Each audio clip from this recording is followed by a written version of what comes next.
webinar. Okay. All right.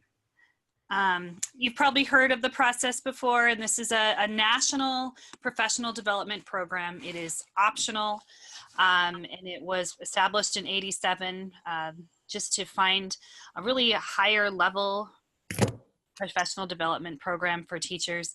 A lot of other professions have this type of process and have a boards process that professionals go through. And it's meant to be one of the higher levels of recognition for educators in the country. It should be voluntary. Hopefully none of you have an administrator forcing you to do this, but hopefully you're highly encouraged by your administrator to do this. There are different levels of support throughout the country as far as teachers doing this. Research has shown that teachers that pursue national board certification tend to stay in their settings for longer, and because they feel more comfortable and confident in what they're doing, and they come out of the process feeling more connected to their community, their school communities, and their content area. I have to move my little blocks around here so I can see this. This process was developed by educators. It's assessed by educators. You are being assessed by your peers when you submit a portfolio. That's important because I think it's important to know that the people who are judging our work are people who have been there and done this too. I'm not going to read you these slides because I don't believe in that, but you can look them over. 112,000 teachers in the country at this point have achieved board certification. About half of them are in high need schools. There's a lot of research to show that teachers in high need schools who achieve board certification have students who show more growth and achievement because of their participation in the program. That's nice, Damika. We have 141 board certified teachers in Montana, which is quite low compared to national averages, which is why we've been trying to get the word out and get other teachers on board. We have what we call 29 NBCT leaders. Those are people who are actively involved in the state of Montana in promoting national board certification and supporting teachers to go through the process. Some of the programs that have been developed are Jumpstart, which we'll talk about later, that will be happening this summer. Home Stretch happens at the very end of year, just before you submit your portfolio. Gives you a little bit of extra support, making sure that you get everything turned in and that it looks right. And the Ambassador Program is what I'm currently doing. There are a group of us spread across the state that have signed up to just share information about the certification process and do these webinars. Marco last year drove the entire state and tried to visit every school community in the state doing this presentation, and realized that he couldn't do that. That wasn't possible. And so that's why we came up with these webinars. We've been doing these once a month since October. We have this one and then another one next month, and the last one will be in June. This is kind of a look at which districts have national board certified teachers. You can see there Eastern Montana is definitely in need. So I'm happy Forsyth is on the call here. We definitely need more certified teachers. We have the most in Billings. They have quite a few, they have quite a bit of internal support for that process there.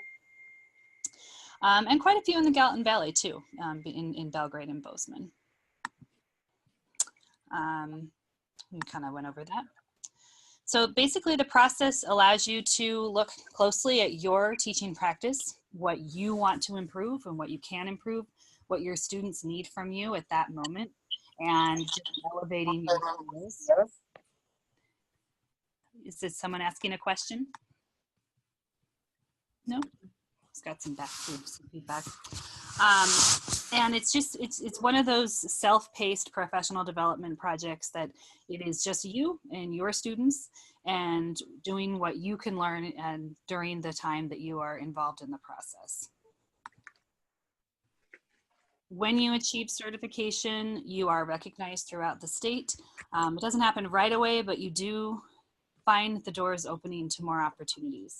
We'll talk to you about some of the financial incentives that happen across the state as far as districts go. But when I first became certified, I started to get invited to go to leadership conferences. I got scholarship opportunities to go to conferences in and out of the state. I was asked to visit other schools and do things. So it just kind of opens the door and gives you the opportunity to be a leader among your peers, as well as the confidence in knowing that you're doing well for your students. Kim, who usually does these webinars with me, we don't love this graphic because we think it sort of paints the picture of it being such a linear process, when oftentimes the teacher leader part has been happening long before you're board certified. So this is the path for some teachers, is that you could follow this, become board certified, and then become a teacher leader. Often teachers, especially if they're the first board certified teacher in their school or in their district, they do end up forging a path for their peers to pursue this process themselves. So board certification is built on these 5 core propositions. These are the standards that you would weave throughout your writing. And as you are analyzing your work, you are writing about how, and with evidence to prove that these things show up in your teaching every day. And we'll go through each one. So the first one is that you're committed to your students and their learning. So in every piece that you write, you're going to use examples and provide evidence of things that happen in your classroom that shows your devotion to your students and their growth and progress. Knowing your subjects, knowing your content area. This part comes out in the part of the component that is the test that you take to show your content. And take a break here because Marco was texting me to make sure that I'm on here. So yes, all is well. Here we go. All right. So you know the subjects that you teach and how to teach them. You'll take a content test as one of the portfolio pieces. And depending on which certificate you pursue, that's your opportunity to show that you have your content area covered. Managing and monitoring student learning. So this will be, you'll talk about assessment in all of your components, and pre-assessment, the teaching the unit, the formative stuff during the unit, and then your summative work at the end of a unit. Thinking systematically about your practice. So that's the reflective part. Every component is going to be into 3 parts. You're going to describe the activity and what happened. You're going to analyze what happened, what you did, why you did it, why it was important. And then the biggest piece will be the reflective part of it. What you learned, where you're going to take these students based on what you just taught, what you just did. The reflection piece is really, really important in all of your writing and national board. Yes? This second bullet point here says teachers use feedback and research to improve their impact on student learning. When it says teachers use feedback, is that students' feedback or is that feedback from peers? Any kind of feedback that you're getting during the process. Okay. So yeah, if that was a test you got from your students, or if that was, if you asked someone to come in and observe you speak and they filled out a checklist, that feedback could be a piece of evidence that you used in your portfolio. Cool, thank you. And then members of learning communities. So you would find opportunities to show, there is a whole component about collaborating with other people to connect the school with the community. I've got a teacher I'm working with in Livingston right now who's working on the PE certificate, and she's come up with what I think is a really interesting project for this component. She is collaborating with other PE teachers in her district, as well as the occupational therapist in the district, to create some movement activities that are done at home, and then a checklist for teachers to help and support that movement, and then creating sort of a routine where kids go to the playground, and instead of getting in trouble and sitting on the bench, they go through some movement exercises during that part of the day. And then she's created some parent checklists and things that are going on to promote healthy lifestyles. And she's done all of this in collaboration with other educators in her community. I think it's a really strong project. So that's the kind of project that they would ask you to do. Obviously one that relates to your content area. So this is kind of this helix shows that, you know, first you get to know, you are going to describe to the national board who your students are. You will be just thinking about these students in this setting. You're not worried about last year's group. You're not thinking about next year's group. The beginning of the school year, ideally, you'd spend that first month or two really getting to know those learners. Who are they? What do they need? And what do I need to do to prepare to take them from where we started to where they need to go? You set goals for those students. You plan instruction based on those goals. You evaluate those goals. You reflect on their student learning, and then you set new goals for them, and you do it all over again with those 5 propositions in mind. So there are 25 certificate areas. We're going to look at them on this next slide right here. I'll just keep it here, and obviously you have the slide deck. This is a really important part, is deciding which certificate you want to pursue. If you are a high school English teacher, it's not hard because that makes sense for you to go through that. But if you're teaching English and biology, you have some decisions to make because there isn't a certificate that goes just for that.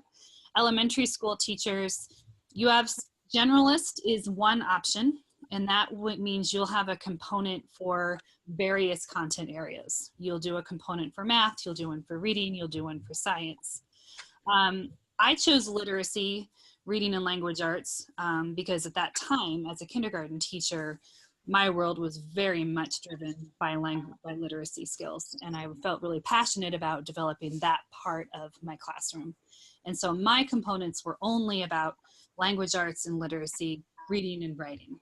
Did you say generalist, Nikki?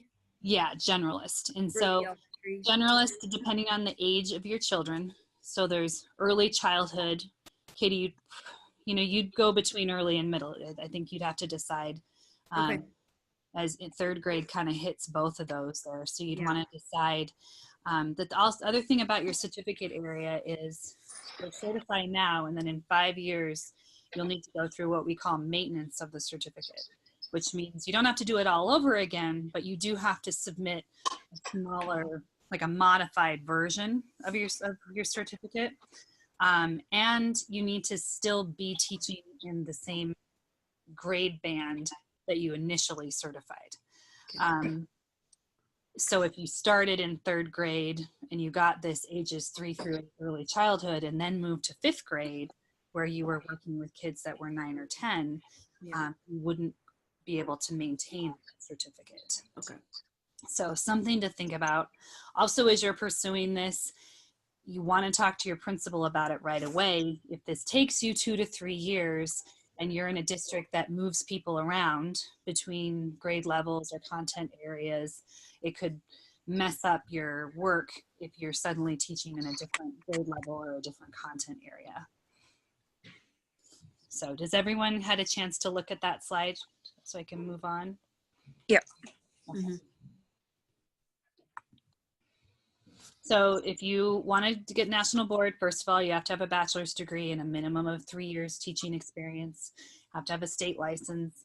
And then depending on the certificate you're going after, you'll have to provide proof that you actually teach in that area. So if you're an elementary school teacher, a lot of times it just wants a letter or something from your principal.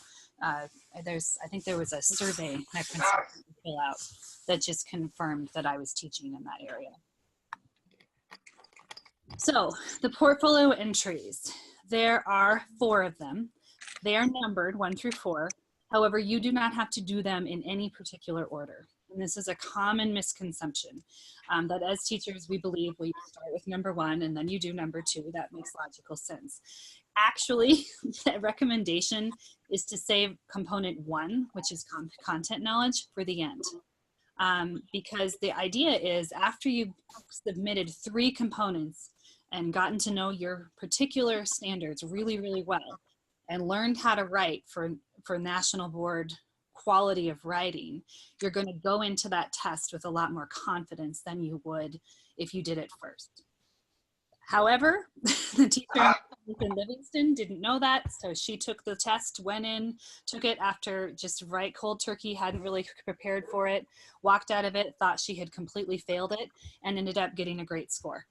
So everybody's different, and you really just want to look at your schedule and decide what's going to work for you. The content knowledge has to be taken at a testing center. So if you've ever taken like the graduate exam or in any other exam, it has to be in those testing centers where they make you empty your pockets and show them your driver's license, and you can't take anything but a pencil and a blank piece of paper into the room with you. And it's all computer based. It takes a few hours. And the purpose of that is showing your content knowledge as well as your understanding of your certificate area standards. Component, yeah, go ahead. Sorry, is the exam, is it multiple choice based like the GREs or the Praxis, or is it more writing based? It's all written based. Oh, it's all written, okay. Yeah, it depends on your content area. So I was language arts literacy, so I got, here's a student's running record, analyze their reading and set goals for the student and talk about how you're going to teach the student. I'm told that the math and the science ones are very hard, especially the science one. You may just teach biology, but it will expect that you know all the sciences. Yeah. And that you have a higher level understanding of all of those. So there would, before you take your test, find someone who's pursued your certificate and has taken that test and have them work with you and talk to you about what was on the test. That's what I did, and it helped immensely. And it's mostly scenarios like you mentioned for yours. It's mostly, here's a student, this is the issue. How would you go about that with your content area? I believe so. There is going to be some, I'm not sure what the science one is because I haven't ever done it, but what I've been told is it just really does expect a higher level understanding of both the content and the pedagogy behind teaching it to your age group. Mm-hmm. Component 2 is about differentiation. Component 3 is about teaching practice in the learning environment. And component 4 is that one I was telling you about where you'll talk about a project that you do in collaboration with someone else that connects your classroom to the community. And so that's one. When I was going through it, this was called something different, but they recommended that we start component 4 and have that be an ongoing thing throughout the process, because it's going to be an ongoing thing. Whereas 2 and 3 is going to be a lesson or a unit that you're grabbing student work and saving and analyzing for those components. And you can focus on that for a month or so. Yeah? So I co-teach with a social studies teacher. If she were to pursue national board at the same time, could we use the same units and that kind of thing for our submissions? Absolutely. You just have to make sure that your writing was based on your teaching and your interactions with students. The components are broken up and each component is sent out to its own set of assessors. And so it's unlikely that both your works would end up in the same assessors. But you'd want to make sure that your writing was very, very different. Obviously, you know that, but absolutely. And I think you could easily write about that collaborative piece and how that's impacting your teaching. And I think that's going to be to your advantage. Thank you. Great if you had someone who was doing it right alongside you. So we talked a little bit about these. The computer, here's a little bit more information about the test. So you have 30 minutes to complete 3 sections. And you don't get, the computer will just stop. When the time runs out, you just have all the time you get and then boom, it just stops for you. There are practice questions on this website. And exemplar responses. So there are opportunities to study and practice So this NBPTS website is going to have a lot of support materials for that. I'll leave that there so you can write that one down.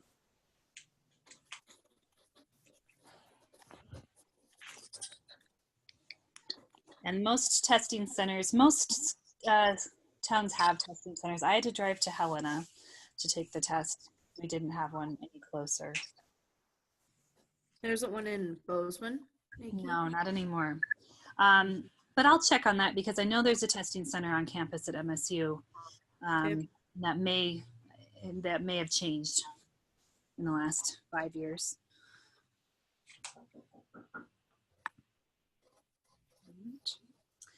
And then differentiation and instruction. This is just you getting some student work, and this is a point where I always tell teachers just keep all of their work. Just take for a 3 to 4 month period, just keep everything. You only have to have 1 or 2 students that you analyze for the entry. So when you pick the students you want to focus on for the entry, you can send everything else home. But give yourself lots of choices, and obviously you want to choose evidence that shows a significant growth from one assignment to the next. And then this is the one you videotape. So this, when I went through this, we had to do 2 videos, and they've changed it now to just the one. You have to get a 15-minute clip of your teaching. It has to be a continuous video, not edited, of you working in the classroom. What's challenging about this is that sound is always an issue. A classroom that is collaborative and busy and has kids working is loud, and then any camera picks up all of that background noise. I threw away a lot of great video footage simply because you couldn't hear anything anyone was saying. And so the recommendations that we always say is to find a camera or whatever you're going to use, set it up in the back of your classroom so that kids get used to seeing it there and they forget about it. Get a lot of different days filming and pick the one that sounds the best. Sometimes it has to just be that simple. I didn't love the video that I turned in, but you could hear what the kids were saying, and I just got to the point where I had to go with that. The quality of the footage isn't important. It doesn't need to be high definition, 4K, you know, perfectly lit or anything like that, but we do need to be able to hear what kids are saying and what you're saying and the back and forth. Because when you write it up, the description part, you're going to say things. When the boy in the blue shirt says X and I say blank Y, I've met the standard for da da da da da. So you're showing that specific time-stamped evidence. Every piece gives the assessor to read this and watch the video with it. It points out to them where you're meeting those standards. They're not going to watch the video and go, oh, he meant that one, he meant that one, he meant that one. They're only going to read your writing and look for the standards that you show them that are there. Does that make sense? Mm-hmm. Okay. The video causes the most stress. I'll just say that. And it's awful watching yourself on video. You get like caught up in your facial expressions and your clothes. And once you watch it, you have to watch it a couple times so that you can ignore it. And then this was the project I was explaining before about some kind of a community-driven project that shows your ability to reflect using assessment and showing that you see what the kids need and you create an activity based on that need. And that activity also has a community component to it. This one's really tricky. There's a lot of moving parts. And it's one where if you have a team of people at your school who can talk through this, or you can attend Jumpstart this summer and meet some other people who are pursuing the same certificate to talk through this, it works. It's a lot easier. Can you give any examples of a community component? I know you used the one of the PE teacher using the stuff at the park, but are there any others? Like, what did you do for your community component? I again, I was in an elementary school, but I hosted a family math night and a family reading night, and then grabbed some data through surveys from families about the success of that evening. Oh, okay. So that typically is what people try to do. It can be any kind of, if you take your kids out to do service learning or you know, community projects or someplace else, or if you're visiting other schools and having your students teach younger kids, anything that gets your kids out of their classroom and into the community for the greater good, sort of. Cool. Thank you. Who did that? Did you do it as just your classroom or as a whole school? I did it school-wide. However, I had the luxury of teaching in a very small school. So, you know, our Lamont was at that time, I think 65 students, K through 8. So school-wide sounds really impressive until I tell you that. Two of our classrooms. But you could do grade level, you know, it could be something that you and your grade level team could host with the third grade math game night. I tend to think maybe an ongoing thing would also be interesting if you hosted a family night every 2 months with a different theme to sort of get that ongoing, we engage and then we re-engage, and trying to build that community involvement within your classroom. But it could also be inviting community members into your classroom to learn beside your kids during the school day too. In Livingston, the teacher I'm working with, getting parents to participate is really a struggle. They really don't have great parent involvement, and getting them to fill out a survey has been challenging for her. So you might have to kind of figure out what's going to work in your community.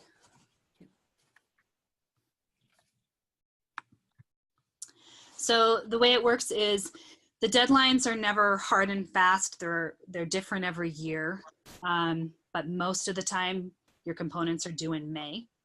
You don't have to do them all in a year. When I was going through it, that was sort of what people did. But now they have given you 2 or 3 years to do it. So some teachers are doing 1 or 2 components a year, spending their time to get those components done. And then after a couple of years, having the full portfolio finished. Usually during the summer, things are assessed and you get your scores in the November, December period of time. Again, you can take these components in any order.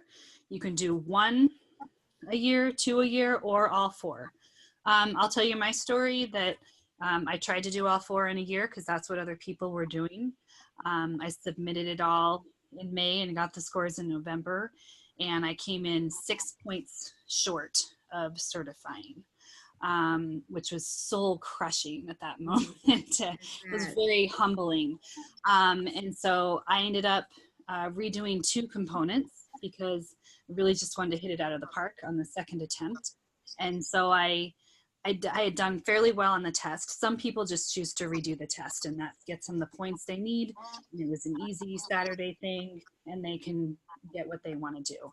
I had done well enough on the test that wasn't an option. So I went back and did 2 components over again, and then just hit it out of the park the second time around certified. It was after my experience, and Kim, who usually does these with me, had almost the exact same experience. That was happening so frequently to teachers that's why they have changed the process slightly so that you don't have this expectation that you do it in all 4 components. You have 5 years to do it. You can do retakes as you need to. You do have to pay for it though. Retakes aren't free. Do you have a question? Yeah. Which parts did you redo, if you don't mind addressing that? And was that common? Were the parts that you had to redo, was that common across the board? Is there, like you said, the video is usually very nerve-wracking, but is that the most challenging thing to score well on, or? For my particular entry, that entry was challenging because it was the speaking, listening, viewing, and technology integration component for my certificate. So that was like 4 things I had to have happening in one 15-minute clip. And and I was teaching kindergarten and first grade. So that it was just very challenging to get an activity where I could get their little voices to be heard, and they were viewing, which means it's like media literacy, analyzing some kind of piece of an image or something like that. And then also using technology. It was at that point, it was just like, what? No. And we're going to throw that in. So I redid that one. And then I chose to redo the writing component. I had to do a reading, a writing, the speaking, listening, viewing, and then that community piece. And I redid the writing because even though that score wasn't too low on my first one, I knew it could be higher, and I really wanted it to be higher. And that was a matter of picking a student and choosing his writing at the beginning of a unit and then comparing it to his writing at the end of the unit. And again, when you're just analyzing student work and setting goals for one specific student and writing about just that one student, that to me seemed a lot more doable. My score on that speaking, listening, viewing still was not great. It was still not very high, but I think I had done a nice enough job on the other components that it got me through. I still think about that component in all the ways I could have done it differently. And yeah, the video is just hard because I think it's not so much the quality of the video, but it's extracting those standards and communicating what you did and why you did it. It's so easy to just describe what you see. The hard part is analyzing and justifying the instructional decisions that you made. And did you find that that was common, that most people had to redo the video if they were redoing a part? A lot of people, I think, chose to redo the video. I don't know why. I mean, that would be a great discussion to have with people, why they chose to do that. But I've talked to a lot of people that just chose to redo the test because it was kind of just show up, do it. Yeah, it seemed kind of quick. So do you have to so how is that all scored? Mm-hmm. So each component is scored by an assessor who is trained to just score that component. So if I'm a component 1 assessor or a component 2 assessor, I've gone through extensive training to just score that component. And they use what's called an open rubric, which means you start with the full points and they take things down as they're reading through your component, your writing. And their biggest thing is they are looking for evidence of the standards. And so what I've told people when I've coached is you're going to print off a book about this thick of your content area standards. That becomes your Bible.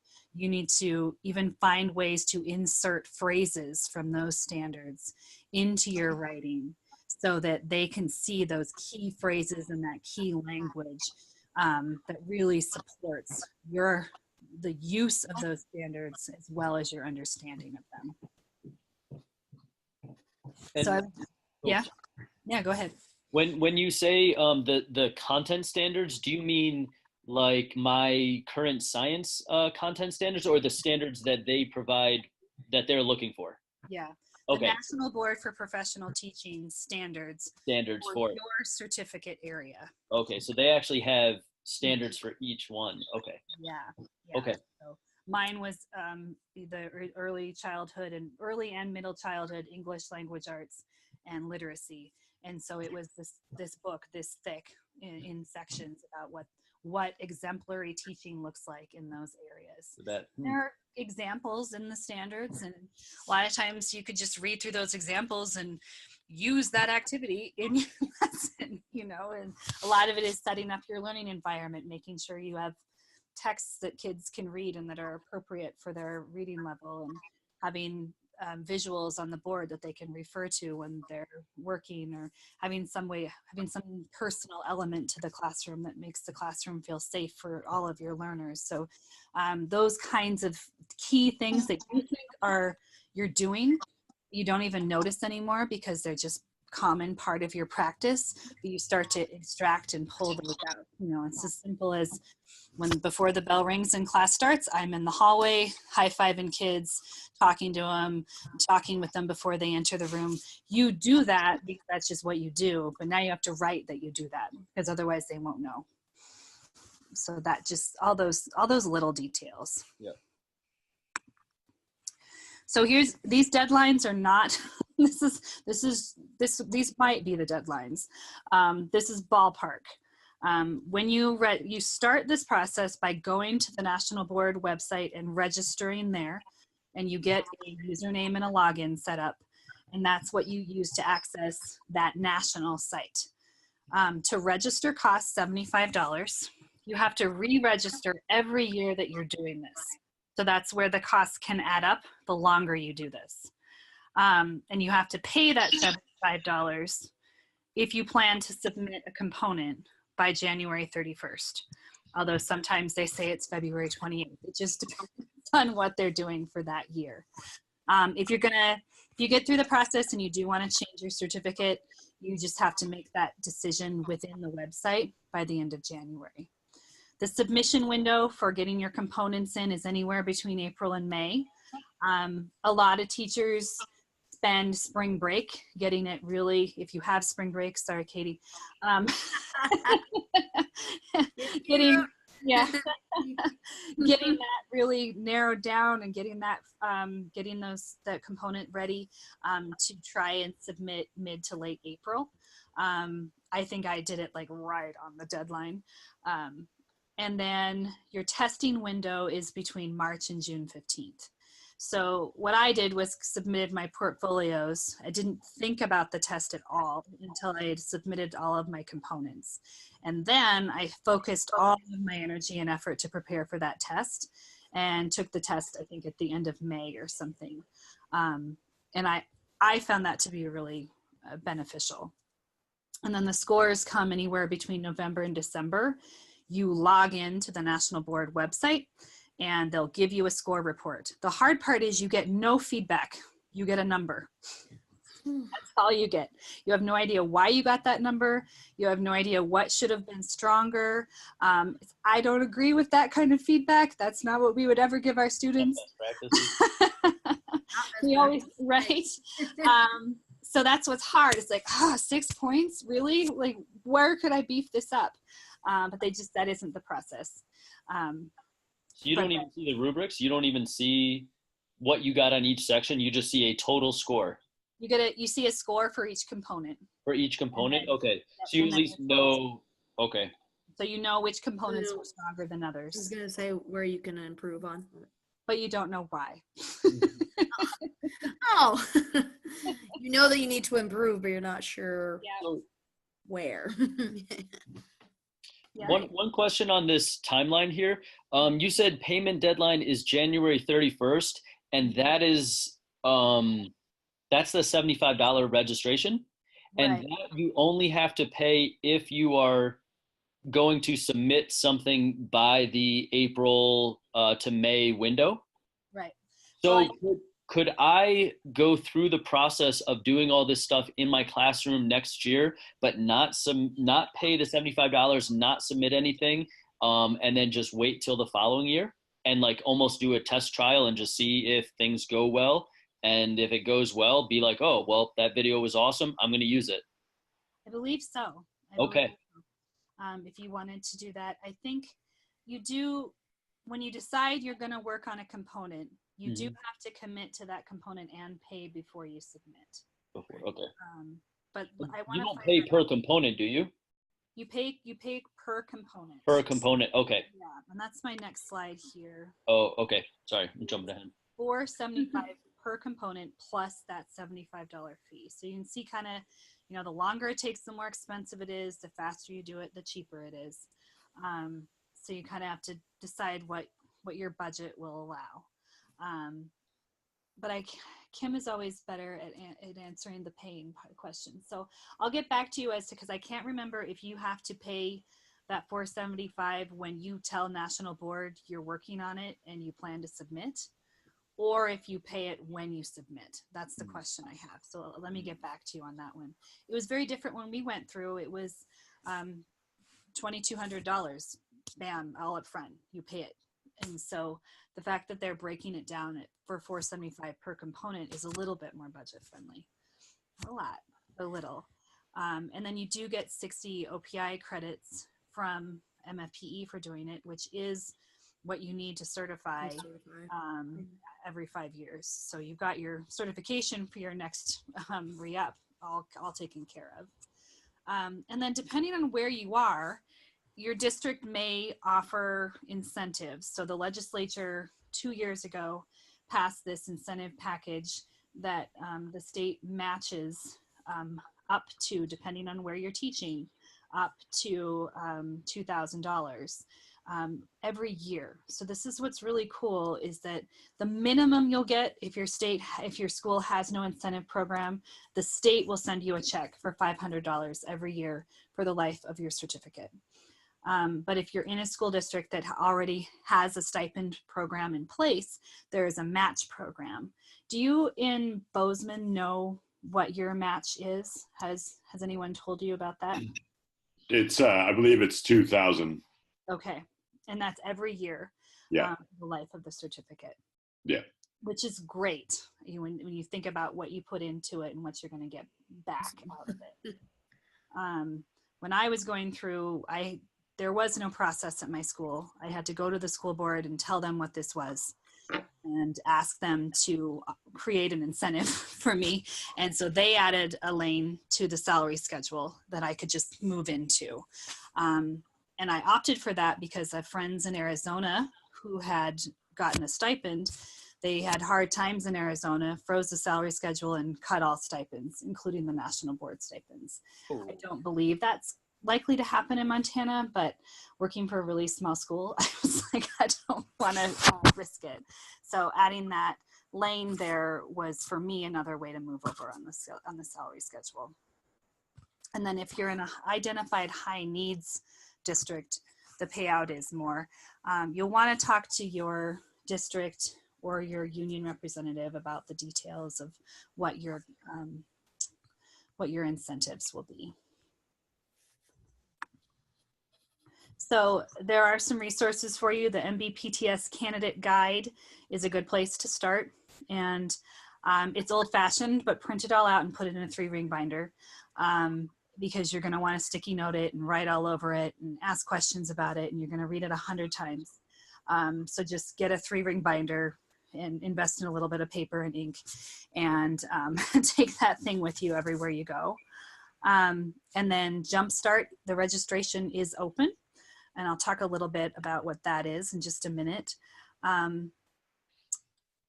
Yep, so individually register, you do have to register for each component. I think that answered that question. So before you have to kind of commit to, I'm doing this component, register for it ahead of time. Although nothing's to stop you from doing all the components and not telling National Board you're doing it at all, and then wait until you're ready to submit. I think that's a fine idea. So Jumpstart happens in the summertime, and it is sponsored by MFPE. 2 of our ambassadors do this 2-day learning event for people who are just getting started in the process. It does cost $100, I think, if you are a union member, maybe more, a little bit more if you're not. Can't remember that one. You can go to the MFPE website to register for this. For either Billings or Missoula. It's highly recommended that you do this because it's a nice 2-day deep dive into your standards, what the writing looks and feels like, and it allows you to meet other people who are also pursuing this to sort of build that cohort of support that you're going to have. I mentioned Erica Schnee earlier. We met periodically as a group as we were working on it and read each other's work and gave each other encouragement and talked through what was frustrating and, you know, all of that. And it was a really important step in going through this. And this is the contact information for anybody that you might want to reach out with questions. We do record these webinars, and